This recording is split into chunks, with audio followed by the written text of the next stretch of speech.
आज बहुत खुश हुई होगी देश की मीडिया, बहुत टीआरपी जो मिला होगा।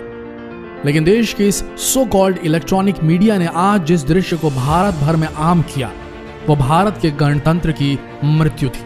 आज जो लाल किले पे हुआ, देश के तिरंगे के ठीक बगल में हुआ, उसने भारत के लोकतंत्र के चारों स्तंभों को नंगा करके रख दिया है।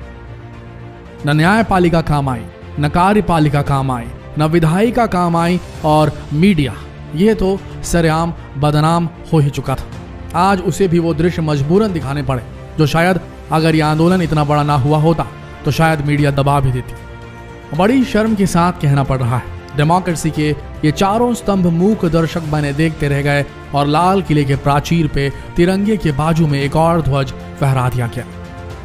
इसे किसानों की जीत और सरकार की हार कहना सरासर गलत है।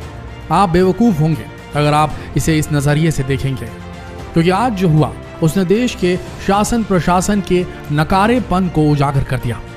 अपने आप को गुड गवर्नेंस की थपकी देकर खुद को दुनिया भर में द बिगेस्ट मेजॉरिटी का तमगा देती फिर रही सरकार की इच्छा शक्ति इतनी भी नहीं बची कि वो किसानों को दिल्ली में घुसने से, लाल किले में घुसने से रोक सके, क्योंकि मन में गिल्ट थी, ग्लानि थी। इस पूरे सेंट्रल महकमे को पता था कि कृषि बिल सही नहीं है। सरकार को यह गलत फहमी थी कि वो जो चाहे अपनी मेजॉरिटी और सो कॉल्ड लहर, जिस लहर की बात 2014 से होती आ रही है, उसी लहर के चलते सरकार जो चाहे कर ले, कोई बोलने नहीं आएगा। भक्त ऑटोमेटिक सफाई देने आ जाएंगे, ये अलग। कृषि कानूनों में फेरबदल किया गया, लेकिन जब किसानों की लाठी रास्ते में पड़ी मिली तो सरकार को समझ आ गया कि गलत फैसला कितना खतरनाक ले लिया गया है। गिल्ट फीलिंग अंदर तक चली गई थी, ग्लानि बसी हुई थी। तभी तो जब बैरिकेडिंग तोड़ी गई तो बल का वैसा प्रयोग नहीं किया जा सका जैसा कि भाषणों में सर्जिकल स्ट्राइक के वर्णन डिस्क्रिप्शन के दौरान किया जाता था। किसान भैया अपने हैं, हम कहां किसानों के विरोध में खड़े हो सकते हैं। अब कहां गई मेजॉरिटी, कहां गई तुरंत रात के 12 बजे फैसले लेने की आदत।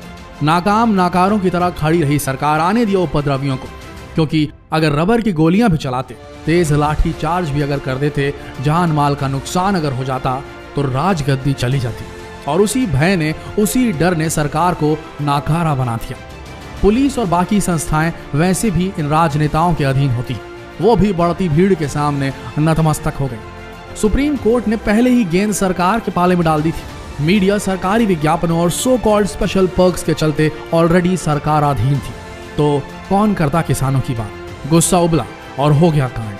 किसी ने नहीं बचाई देश के गणतंत्र की इज्जत। आज देश का सच्चा देशभक्त हो या फेक राष्ट्रवादी जनता, सभी रात में जब सोने से पहले मोबाइल स्क्रीन देखेंगे, लाल किले का आज का सीन देखेंगे, तो याद रखना, आपके दिमाग में, आपके अंतर्मन में 1947 का ध्वजारोहण याद आ जाएगा।